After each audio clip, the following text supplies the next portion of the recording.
नमस्कार, आप देख रहे हैं SPN 9 न्यूज और आपके साथ मैं हूं क्रांति सिंह। हेमंत सोरेन की सरकार पर एक के बाद एक गाज गिरती हुई नजर आ रही है, लेकिन उन तमाम गाजों के गिरने के बावजूद भी हेमंत सोरेन सरकार वो लगातार सत्ता में बनी हुई है और यही वजह है कि आज वो अपनी सत्ता में आगे बढ़ने का काम कर रही है। भले बीजेपी कितने भी आरोप लगा ले, प्रत्यारोप कर ले या फिर उनके ऊपर कोई इल्जाम लगा ले या फिर कोई सी भी कार्रवाई हो जाए, उसके बावजूद भी हेमंत सोरेन की सरकार वो टस से मस होने का नाम नहीं ले रही है। इस खास रिपोर्ट के जरिए समझेंगे कि आखिरकार हेमंत सोरेन को लेकर के बीजेपी की नई रणनीति क्या है और उस रणनीति के ऊपर हेमंत सोरेन ने आखिरकार क्या दबदबा यहां पर डालने का काम किया है। देखिए हमारी ये खास रिपोर्ट।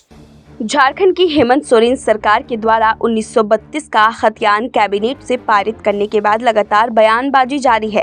भाजपा 1932 को लेकर श्रेय लेने की होड़ में प्रेस कॉन्फ्रेंस करके इससे अपने पोल में करने को आतुर है। वहीं भाजपा के विधायक नवीन जायसवाल 1932 खतियान का विरोध कर रहे हैं। झामुमो की तरफ से लगातार भाजपा नेताओं को नसीहत दी जा रही है कि वे जब मुद्दा विहीन हो चुकी है और भाजपा बड़बोल बन पे उतर आई है, दल बदलने से महारत हासिल प्राप्त कर चुके उनके एक विधायक कहते हैं कि 1932 खतियान लागू करने का प्रस्ताव सबसे पहले भारतीय जनता पार्टी लाया था। अब हेमंत सोरेन सरकार इसे लागू करने का प्रयास कर वाहवाही लूट रही है। यही है भाजपा का बड़बोलापन। आखिर करीब 20 वर्षों तक भाजपा झारखंड की सत्ता पर काबिज रही, लेकिन इतने वर्षों में उसे झारखंड के लोगों की असीमता का ध्यान बिल्कुल ही नहीं रहा। अगर भारतीय जनता पार्टी चाहती तो ये प्रस्ताव दर्शकों पूर्व लाया जा सकता था, लेकिन उसने ऐसा नहीं किया। हेमंत सोरेन सरकार के द्वारा लाए गए इस प्रस्ताव को खुद के द्वारा पूर्व में प्रस्तावित बताना निहायत ही शर्मनाक है।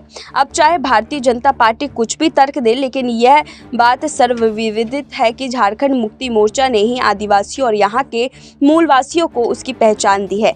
यही बात है कि भाजपा को हजम नहीं हो रहा है और अब जब मुद्दा विहीन हो गई है, सत्ता पक्ष के खिलाफ किसी भी तरह का मोर्चा खोलने का इनके पास कोई मुद्दा शेष नहीं बचा है।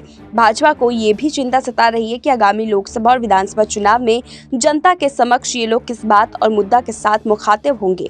हेमंत सोरेन सरकार ने जिस तरह राज्य हित में एक एक कर ऐतिहासिक निर्णय लिया है, उससे तो यही प्रतीत होता है कि भारतीय जनता पार्टी का झारखंड से समूल नाश निश्चित है। दूसरी ओर भाजपा बाहरी भीतरी का खेल खेलने की मंशा से कार्य कर रही है, लेकिन भाजपा को ये समझना चाहिए कि जिस हिम्मत और प्रतिबद्धता के साथ हेमंत सोरेन ने ये फैसला लिया है, तो उन्हें इसे लागू करने में भी सरकार कोई कोर कसर नहीं छोड़ेगी। वहीं केंद्र में बैठी भाजपा की सरकार को अब ये चिंता सता रही है कि विधानसभा में विधेयक के पास होने के बाद विधेयक को संविधान की 9वीं अनुसूची में शामिल करने के लिए भेजा जाएगा और आदिवासी मूलवासी के हित की बात करने वाली भाजपा सरकार के पास इसे लागू करने के अतिरिक्त कोई विकल्प नहीं बचेगा।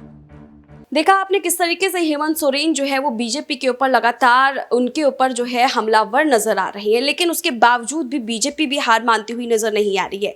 सियासी खेल कुछ इस प्रकार हो चुका है कि एक तरफ हेमंत सोरेन है, दूसरी तरफ बीजेपी है और दोनों के बीच में टक्कर वो जबरदस्त देखने को मिल रही है। देखना यही होगा कि आखिरकार बाजी में जीतता कौन है। फिलहाल हमारे आज के इस खास कार्यक्रम में बस इतना ही। देश दुनिया की तमाम बड़ी खबरों के लिए देखते रहिए SPN 9 न्यूज।